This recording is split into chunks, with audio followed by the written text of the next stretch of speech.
बोलना शुरू करें।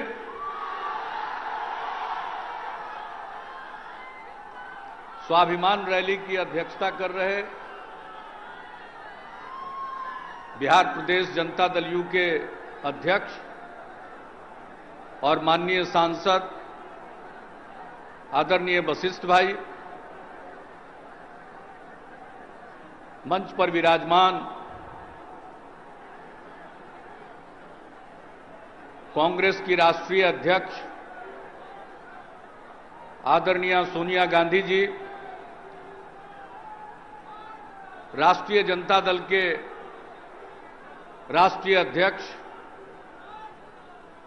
आदरणीय लालू जी, जनता दल यू के राष्ट्रीय अध्यक्ष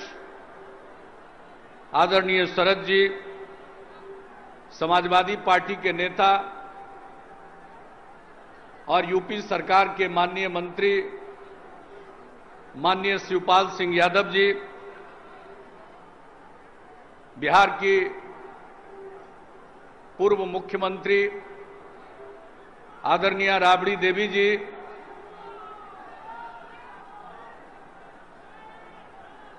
कांग्रेस पार्टी के वरिष्ठ नेता, राज्यसभा में प्रतिपक्ष के नेता, जम्मू कश्मीर के पूर्व मुख्यमंत्री, भारत सरकार के पूर्व मंत्री जनाब गुलाम नबी आजाद साहब, बिहार की बेटी, लोकसभा की पूर्व अध्यक्ष आदरणीय मीरा कुमार जी,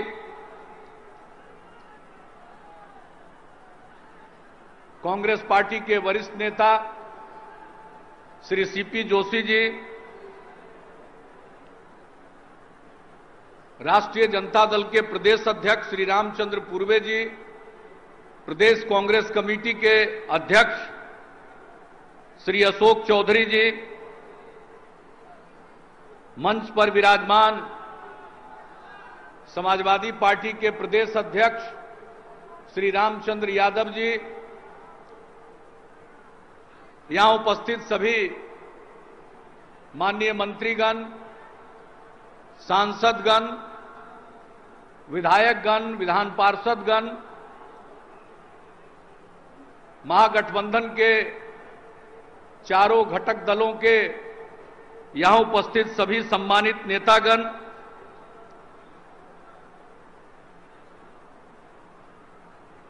यहां उपस्थित प्रिंट एवं इलेक्ट्रॉनिक मीडिया के सभी प्रतिनिधिगण,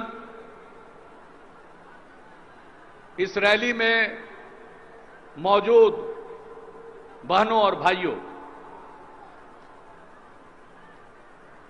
मैं किन शब्दों में आपका अभिनंदन करूं, आपका स्वागत करूं। रैली आज, स्वाभिमान रैली आज 11 बजे से प्रारंभ होने वाली थी और गांधी मैदान को कौन कहे, पूरे पटना को आपने पाट दिया, उसके पहले ही पाट दिया। ये जो जन सैलाब उमड़ा है, और सिर्फ रैली के वक्त नहीं, रैली के 18 घंटे पहले से जो जन सैलाब उमड़ा है पटना में, और बिहार के कोने कोने से लोग पटना की ओर कूच कर गए,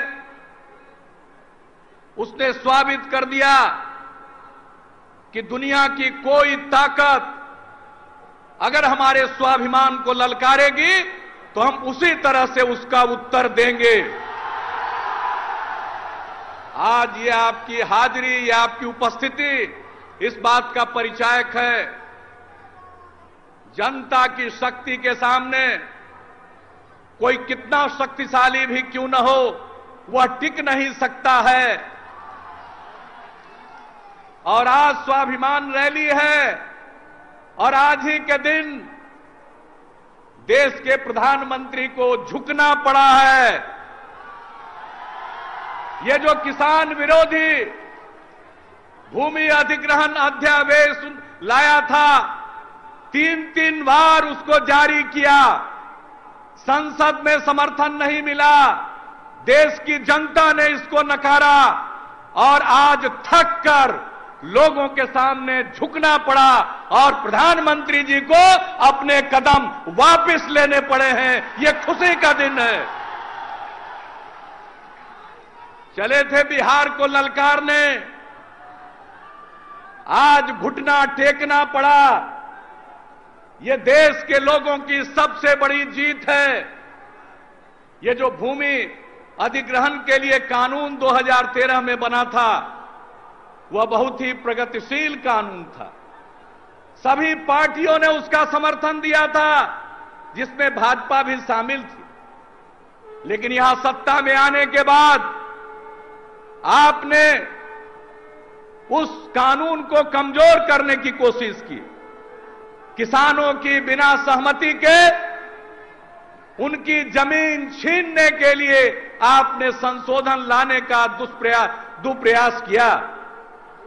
लोगों का जबरदस्त विरोध हुआ देश भर में। हम लोग भी उपवास पर बैठे, धरना पर लोग बैठे, देश के कोने कोने में अनेक कार्यक्रम हुए और लोग बताते रहे कि लोगों को गुमराह किया जा रहा है। मुझे याद है, नीति आयोग के बैनर तले मुख्यमंत्रियों की बैठक बुलाई गई थी। कांग्रेस पार्टी के मुख्यमंत्रियों ने उस बैठक में हिस्सा नहीं लिया, लेकिन हम लोग गए थे और हम लोगों ने कह दिया था कि यह विधेयक किसान विरोधी है। सब लोगों ने कहा, यहां तक कि उनके समर्थक दल के लोगों ने भी कहा। तो आज ये खुशी की बात कि अंततः गत्वा झुकना पड़ा, रोल बैक करना पड़ा। और आज जब हम यहां के लिए निकल रहे थे तो मन की बात प्रधानमंत्री जी कर रहे थे। आज ये उनके मन की बात नहीं थी, ये देश के जनता की जीत थी और देश के जनता के दिल की बात थी, मन की बात थी, जहां झुकना पड़ा। आज न जाने क्यों बिहार की याद बिहार के चुनाव के वक्त आई।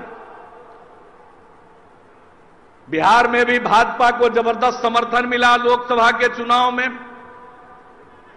बड़े वायदे किए गए थे। क्या हुआ उन वायदों का? 14 महीने तक बिहार नहीं याद आया, बिहार की याद नहीं सताई। 14 महीने के बाद जब चुनाव आ गया तो बिहार की याद आने लगी और कहने लगे कि आपका समर्थन चाहिए। अरे बिहार के लोगों ने तो लोकसभा के चुनाव में झांसे में पड़ के आपका समर्थन कर ही दिया था, तो फिर क्यों समर्थन चाहिए?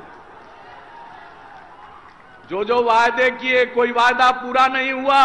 सब लोगों ने चर्चा की, काला धन वापस लाएंगे, हर गरीब को मुफ्त में 15 से 20 लाख रुपए यूं ही मिल जाएंगे।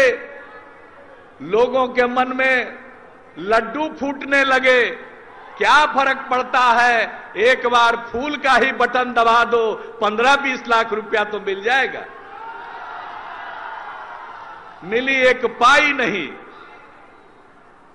सरकारी कर्मचारियों को भी फुसलाया गया, कहा गया कि आप सरकारी सेवक हैं, जो काला धन आएगा उसका भी 5-10% आप लोगों को दे देंगे। हर सरकारी कर्मचारी, चाहे वो पैरामिलिट्री फोर्स का हो, राज्य में नौकरी करता हो, सब झांसे में आ गए। सब झांसे में आ गए। चारों तरफ से वोट मिल गया, वोट लिया, भूल गए। और उसके बाद एक दिन मन की बात, और इनके पार्टी के राष्ट्रीय अध्यक्ष राजनाथ सिंह जी क्या बोलते थे? 100 दिन के अंदर जो विदेश में पड़ा हुआ है काला धन देश में आएगा। 15 महीना बीत गया। ठीक कहा मैडम सोनिया जी ने, अपने कार्यकाल का 1/4 हिस्सा समाप्त कर चुके, एक वायदे को नहीं निभाया। चारों तरफ युवाओं में आकर्षण पैदा हुआ, नौकरी मिलेगी। क्या हुआ? नौकरी मिली? कहे 1 करोड़ 2 करोड़ युवाओं को हर साल नौकरी मिलेगी, सरकारी क्षेत्र में और निजी क्षेत्र में मिलाकर। पता है, सरकारी आंकड़ों के मुताबिक 2,83,000 ही रोजगार पैदा हो सके। जो वादा किया उसका 1%। अब आप कल्पना करिए, जब चारों तरफ हंगामा होने लगा, बीजेपी के लोगों से, बीजेपी के नेताओं से लोग पूछने लगे, काला धन कब दीजिएगा? नगद दीजिएगा कि चेक से दीजिएगा कि जनधन खाता खुला है उसे अकाउंट में डालिएगा? जनधन खाता 17.5 करोड़ से भी ज्यादा खाता खुल गया। खूब ढिंडोरा पीटा जा रहा है और मालूम है आधे से ज्यादा खाते निष्क्रिय हैं। यह हालत है। क्या वायदे किए जाते हैं? अरे भाई, जनधन खाता खुलवा दिए थे, कहा था कि हर गरीब को 15 से 20 लाख मुफ्त में यूं ही मिल जाएंगे। माना सब पैसा वापस लाने में समय लगता, लेकिन बोहनी तो कर देते। मत देते 15-20 लाख, 15-20 हजार रुपया ही सब खाता में डलवा करके बोहनी तो कर देते, तब लोग आपके वायदों पर यकीन भी करते। अब कौन यकीन करे आपके वायदों पर? आपके राष्ट्रीय अध्यक्ष ने कह दिया वह तो जुमला था, चुनाव में कहिए ये करेंगे वो करेंगे और चुनाव के बाद कहिए जुमला था। तो बिहार को 1,25,00,000 का पैकेज, मैंने इसका खुलासा कर दिया। 1,25,00,000 में से 1,08,00,000 पुराना है और स्कीम वाइज हमने बता दिया कब इसकी मंजूरी हुई। 87% पुराना, रीपैकेजिंग कर रहे हैं, कह रहे हैं पैकेज दे रहे हैं। बाद में कहेंगे ये भी जुमला था। आजकल नाम लेते, प्रधानमंत्री पद की गरिमा के अनुरूप नहीं है। मेरे डीएनए को गड़बड़ कहा।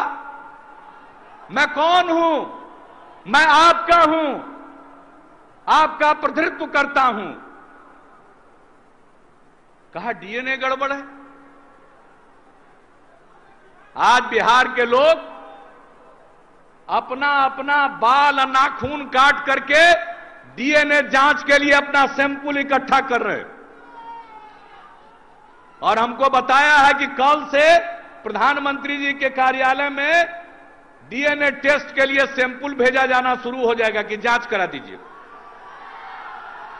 हमारा डीएनए गड़बड़ है, गड़बड़ है डीएनए।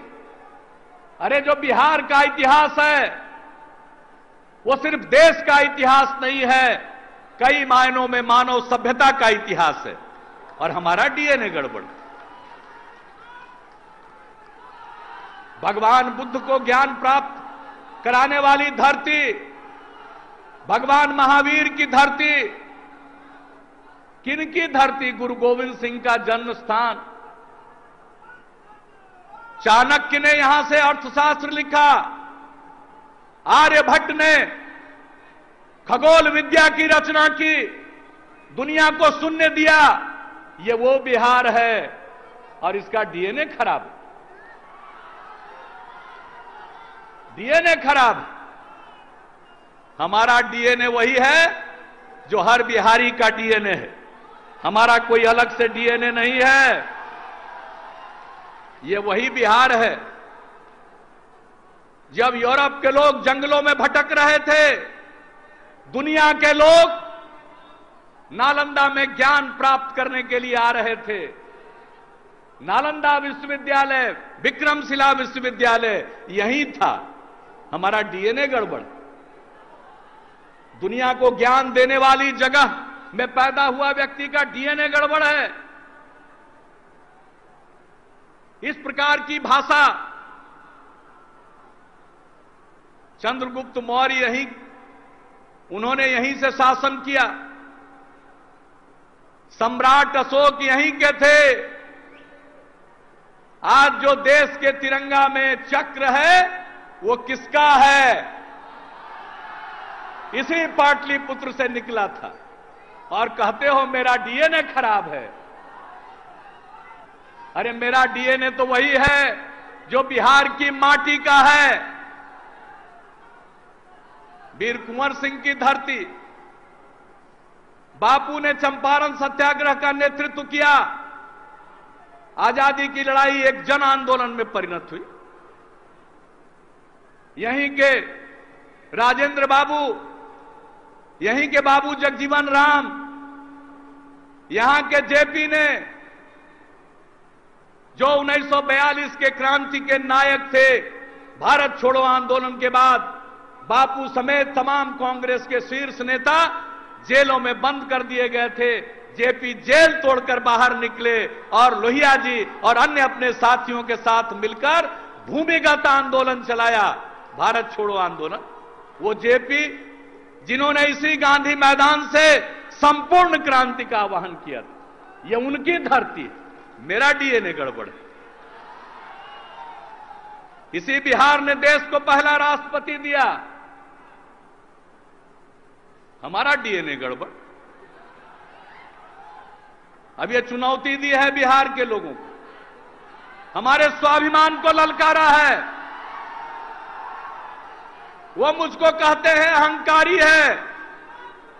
अहंकार मेरे खून में नहीं है, लेकिन रोम रोम रग रग में स्वाभिमान है। उसके साथ हम कोई सौदा नहीं कर सकते।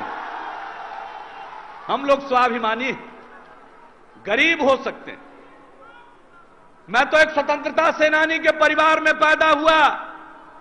हमारे डीएनए को वो चुनौती देते हैं जिनके पूर्वजों का देश की आजादी की लड़ाई में कोई योगदान नहीं था, वो हमारे डीएनए को चुनौती देते हैं।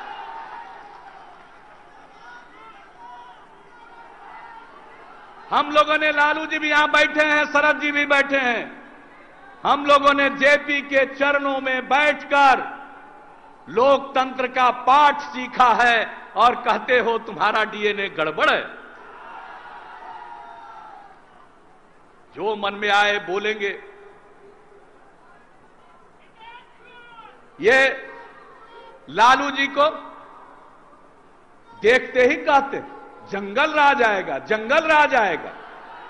और राष्ट्रीय जनता दल का नामकरण करते हैं। रोजाना जंगल राज का डर। जनता दलियों को बात का नामकरण करते हैं जनता का दमन और उत्पीड़न। मैं उनको बताना चाहता हूं किस आधार पर कह रहे हो जंगल राज? आज बिहार में कानून का राज है, और जब कानून का पालन किया जाता है तो बीजेपी के दफ्तर में तीनों पार्टी के प्रदेश अध्यक्ष बैठकर ऐलान करते हैं मेरा छाती तोड़ देंगे। मुख्यमंत्री के छाती को तोड़ने की धमकी देते हैं बीजेपी के दफ्तर में प्रेस कॉन्फ्रेंस करके। और जो आदमी इस भाषा का प्रयोग करता है उसके बारे में आदरणीय प्रधानमंत्री जी पटना आकर कहते हैं मेरे प्रिय मित्र। मुख्यमंत्री की छाती तोड़ने वाला प्रधानमंत्री जी आपका प्रिय मित्र होता है, और आप लालू जी को देखकर कहते हैं जंगल राज। मुख्यमंत्री की छाती तोड़ने की धमकी देना भाजपा के दफ्तर से यह मंगल राज है। यह कौन सा राज है? ये कौन सी बात करते हो? प्रधानमंत्री आए और एक अपराध का जिक्र उन्होंने कर दिया। बिहार में एक व्यक्ति की, एक युवा की हत्या हो गई। पुलिस ने पूरे मामले की तहकीकात कर ली। जिनका नाम पड़ा और छानबीन के दौरान, इन्वेस्टिगेशन के दौरान जिन लोगों के नाम आए उनको भी पकड़ा। और जो बात उभर कर सामने आ रही है, भाई हत्या हुई, हत्यारे पकड़े जाते हैं, लेकिन जरा ठीक से प्रधानमंत्री जी जान लीजिए, जिनकी हत्या होती है और जो हत्या की साजिश रचते हैं, जरा ठीक से पता लगा लीजिएगा, दोनों आप ही के लोग थे। हम पर आरोप लगाते, अरे कानून का राज है, ये बात करते हैं। हमारे यहां अपराध की संख्या बढ़ रही है। आए दिन दिल्ली से जितने मंत्री हैं सब पटना चले आते हैं। लगता है देश की राजधानी दिल्ली से शिफ्ट कर गई है पटना में। इतने मंत्री आते हैं और हर दिन कुछ ना कुछ बोलते रहते हैं दिन भर। और जब प्रधानमंत्री जी ही बोल दिए, अपराध के आंकड़ों का उल्लेख कर दिया, मैं उनको बता देना चाहता हूं, अपराध के जो आंकड़े आप दिखलाते हैं तो सुनने का भी धैर्य रखिएगा, क्योंकि बड़ा मजाक चला। जब नए प्रधानमंत्री बने तो क्षमा मांगते हुए व्हाट्सएप पर हमने देखा मैसेज कि पहले वाले बोलते नहीं हैं, अभी वाले सुनते नहीं।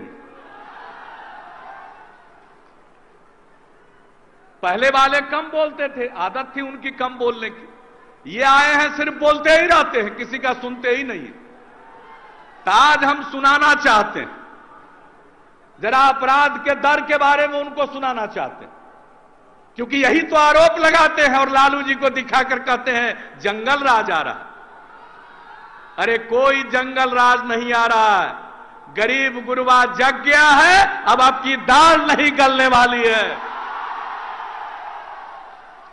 मैं मुख्यमंत्री हूं, आज हमारी सरकार चल रही है आरजेडी और कांग्रेस पार्टी के समर्थन के बदौलत। आज तक एक भी काम लालू जी ने नहीं कहा है कि फला अपराधी को छोड़ दो और ये गैर कानूनी काम कर दो।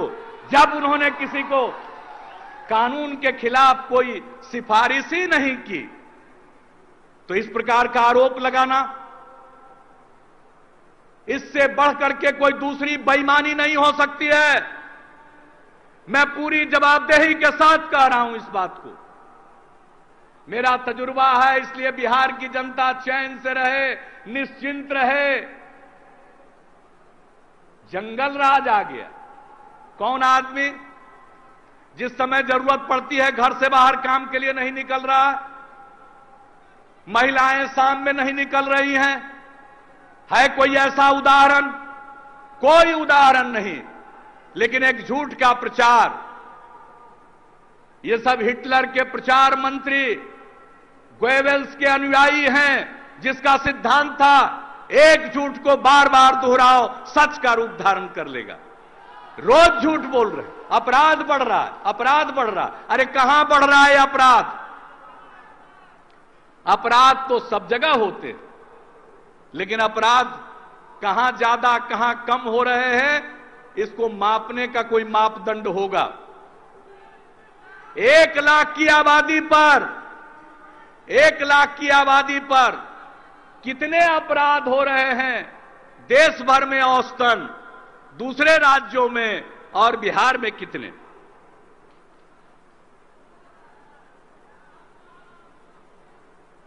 राष्ट्रीय अपराध अभिलेख ब्यूरो, प्रधानमंत्री जी ने उद्धृत किया था हमारे पुलिस के वेबसाइट को कि उस पर अपराध के आंकड़े, एक आंकड़े लेकर उन्होंने अपनी बात कही थी।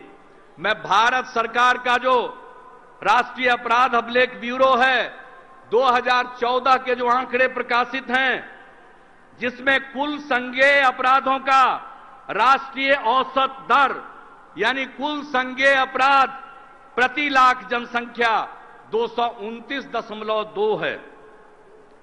दिल्ली में राष्ट्रीय औसत 229, दिल्ली में 767। दिल्ली की पुलिस किनके हाथ में? केंद्र सरकार के हाथ में। तो दिल्ली का हाल ले लीजिए, नाक के नीचे 56 इंच का, नाक के नीचे दिल्ली में अपराध का दर है 767.4। मध्य प्रदेश, व्यापम वाला प्रदेश, 358.8। हरियाणा 298.2। छत्तीसगढ़ 229.7। गुजरात अपना वाला जो मॉडल देश में है 213.3।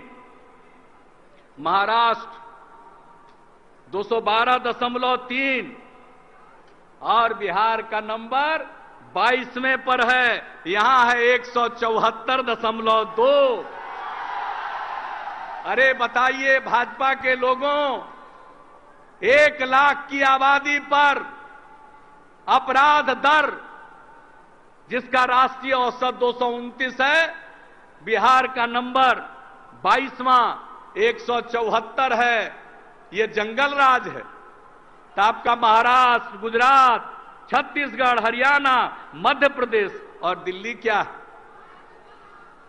पहला स्थान दिल्ली, तीसरा स्थान मध्य प्रदेश, चौथा स्थान हरियाणा। क्या हाल है? किनका शासन? किनके हाथ में है कानून व्यवस्था? अब फैसला कर लीजिए। कहते हैं लालू जी के आने से जंगल राज, आई सब जगह पर है मंगल राज। अब हम कितना बतावें, समय लगेगा, ज्यादा समय लग जाएगा। सब प्रकार के आंकड़े हैं, लेकिन एक आंकड़ा, महिलाओं के विरुद्ध अपराध, बिहार देश में 26वें स्थान पर है, दिल्ली फिर पहला, मध्य प्रदेश छठा। अब आप कल्पना करिए, महिलाएं यहां उनके राज्य की तुलना में बहुत ज्यादा सुरक्षित, प्रति लाख की आबादी पर अपराध का दर कम। आलोचना हमारी तो इस प्रकार के भ्रम को फैलाकर ये कुछ भी कह सकते हैं, इसलिए सचेत होना। एक चीज मैं कहकर दूसरी बातों की चर्चा करके अपनी बात जल्दी से जल्दी समेटना चाहूंगा। एक बात प्रधानमंत्री जी ने कह दिया, इसी साल का उदाहरण देकर कि जनवरी के तुलना में जून में अपराध बिहार में ज्यादा बढ़ गया। हमने पूरे बिहार का आंकड़ा देखा, वर्षों वर्षों का आंकड़ा देखा, देश का आंकड़ा देखा, तो हमने ट्रेंड देखा कि गर्मी में कुछ अपराध बढ़ते, क्योंकि सबका दिमाग थोड़ा थोड़ा गर्म हो जाता। और उस बीच आप देखते होंगे, हम बार बार पुलिस वालों को कहते हैं कि जरा इन दिनों दिमाग गर्म होता है, ठीक से ठंडा कीजिए, हम ये बोलते रहते। लेकिन बताइए, मानो अनोखा बिहार हो, अनूठा बिहार हो। इसके बारे में हमने आंकड़े देखे, जनवरी की अपेक्षा जून में प्रत्येक वर्ष कुल संज्ञेय अपराधों की संख्या में हमेशा अधिकांश राज्यों में वृद्धि पाई गई है। जनवरी 2015 की अपेक्षा जून 2015 में बिहार का तो उल्लेख कर दिया आदरणीय प्रधानमंत्री जी ने, न राजस्थान का किया न मध्य प्रदेश के क्या किया। राजस्थान में जनवरी की तुलना में 43.22% की वृद्धि, मध्य प्रदेश में 39.6% की वृद्धि और हमारे यहां 34.4% की वृद्धि। अगर ये वृद्धि अनोखा है,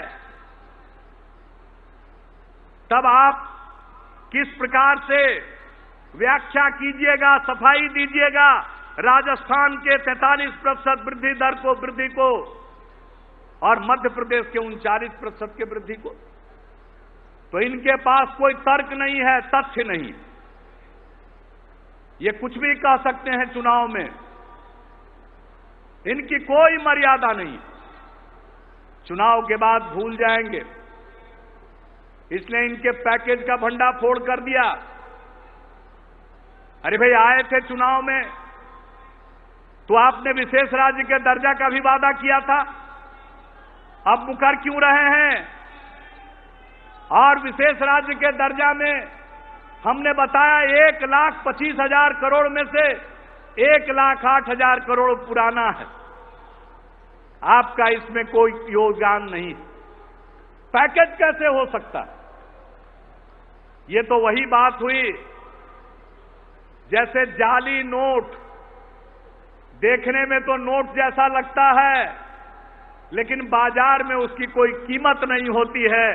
उसी तरह से है ये 1,25,000 करोड़ में से 1,08,000 करोड़। अरे वो तो पहले से स्वीकृत,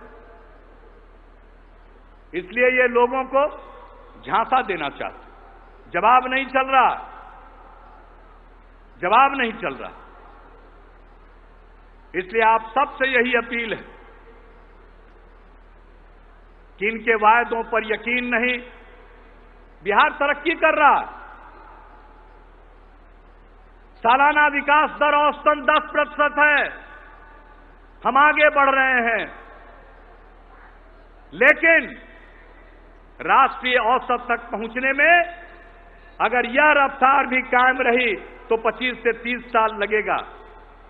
इसलिए लंबी छलांग लगाने के लिए हमें चाहिए विशेष राज्य का दर्जा, ताकि यहां निवेशकों को अनेक वर्षों तक कोई टैक्स न लगे, लोग पूंजी लगाएंगे, कल कारखाने खुलेंगे। और जब कल कारखाने खुलेंगे तो हमारे युवाओं को काम मिलेगा, उनको दूसरी जगह काम की तलाश में जाना नहीं पड़ेगा।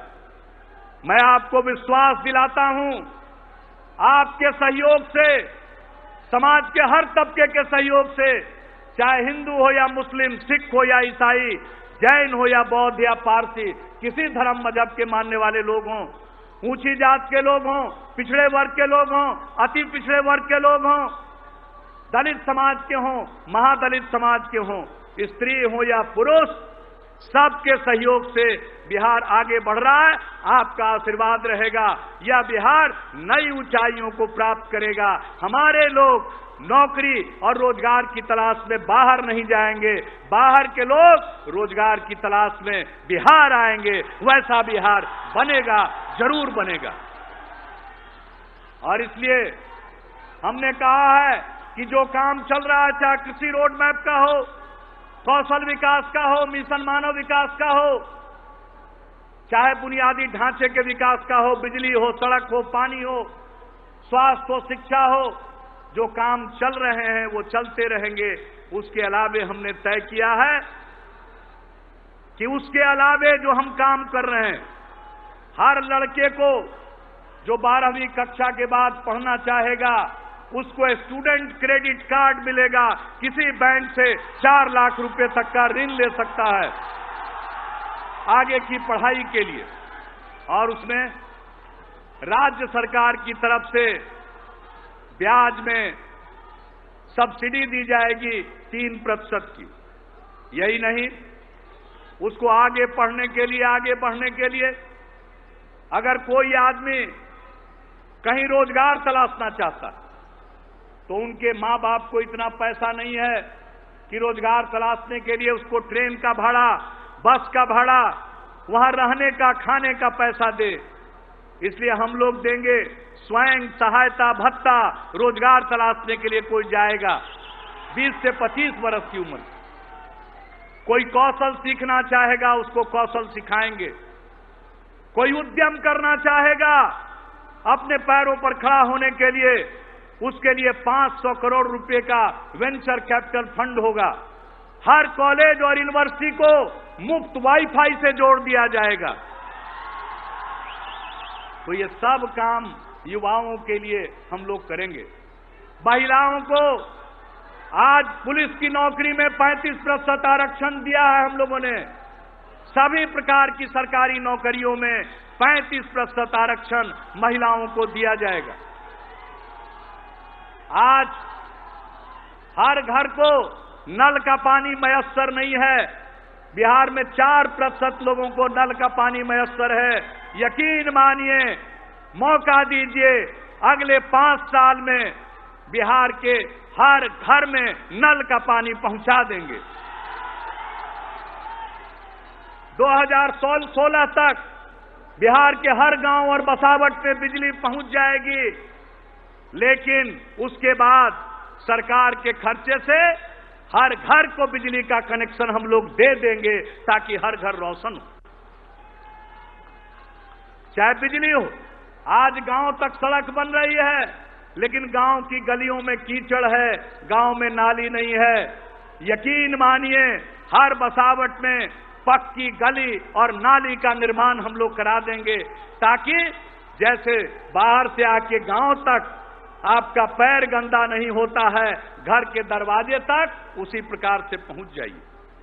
और यही नहीं, लोगों के पढ़ने के लिए और नए institute, medical college, engineering college, nursing college, nursing school, polytechnic, सब तरह का पैरामेडिक इंस्टीट्यूट, ITI सब खोले जाएंगे, ताकि कोई जो करना चाहे अपनी मर्जी के मुताबिक वो काम करे।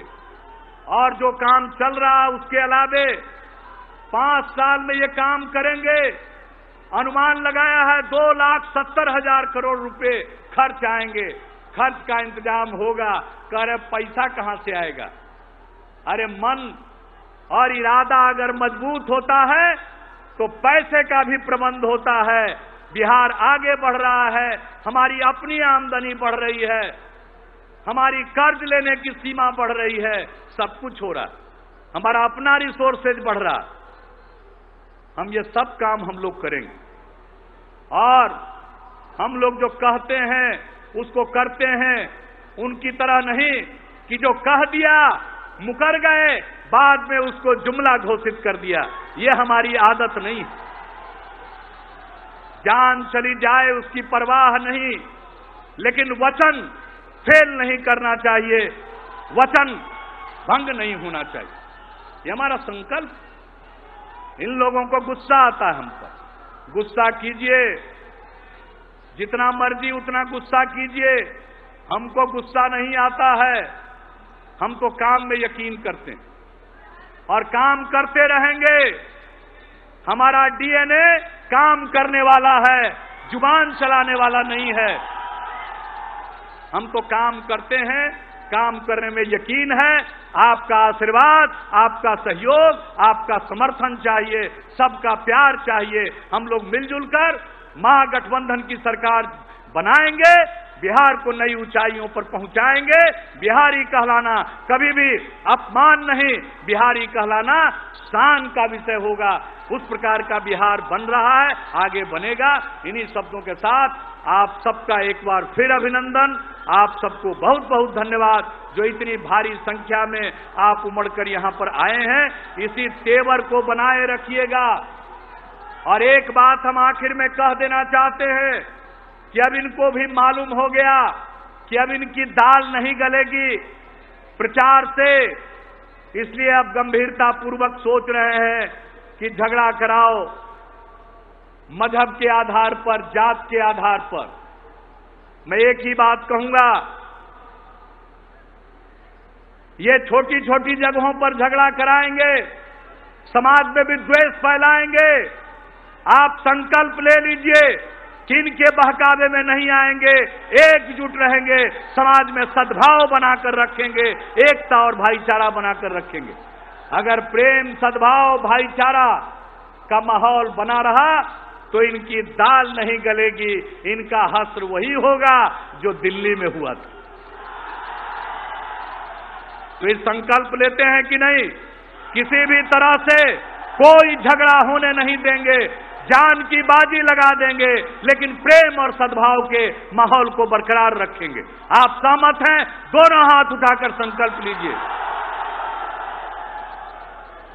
आपने ये संकल्प दोनों हाथ उठाकर ले लिया, बड़ी सभा में ले लिया। इसको याद रखिएगा। आप अगर इस पर कायम रहे तो बिहार को